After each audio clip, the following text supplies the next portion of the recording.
Sometimes the pause happens before you even notice it. You're in the middle of a conversation.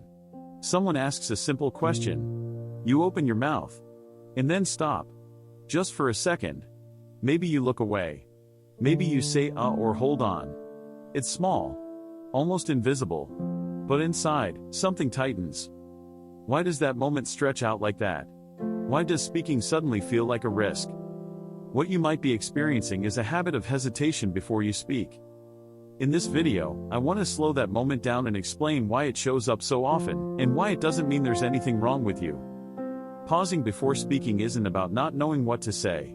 Most of the time, you already do. It's about not fully trusting your first thought, so your mind asks for one more check before it lets the words out. One common reason is growing up around constant correction.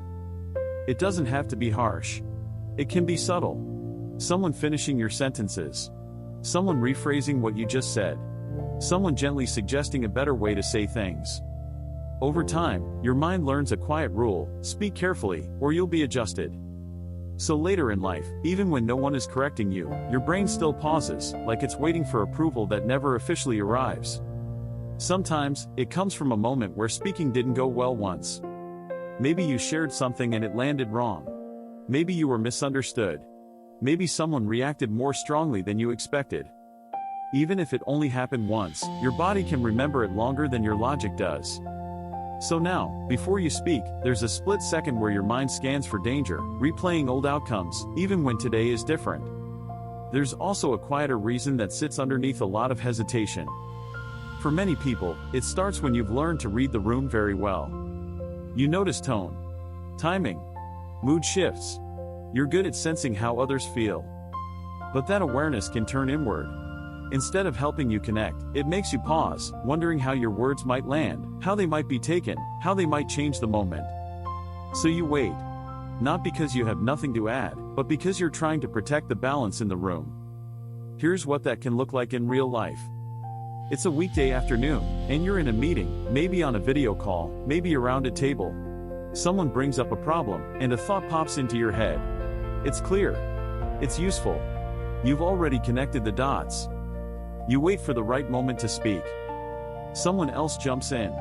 You wait again. By the time the conversation moves on, the moment has passed. Your chest drops a little. Not because you missed attention, but because you didn't trust yourself fast enough. Later, you replay it. I could have said that. Why didn't I just say it? If you've been there, you're not strange. You might know someone who lives like this. This is what hesitation can look like when it's quiet. It doesn't shout. It doesn't panic. It just asks for one more layer of safety before letting you be heard. What makes this pattern tricky is that it often looks like thoughtfulness on the outside. You come across as careful, polite, measured. But inside, it can feel tiring, like you're always arriving half a second late to your own voice. There's something important here that often gets missed. This pause isn't a flaw. In many cases, it started as a form of awareness. At some point, paying attention helped you stay safe, fit in, or avoid conflict. But habits don't always update themselves when life changes. So the pause stays, even when the room is safe. Even when your voice is welcome. One gentle thing that can help is noticing what question your mind asks during the pause. Often, it's something like, is this okay to say? Or what if this comes out wrong? You don't need to answer that perfectly. You can try offering your mind something simpler, like one real reason your words belong. For example, this is relevant.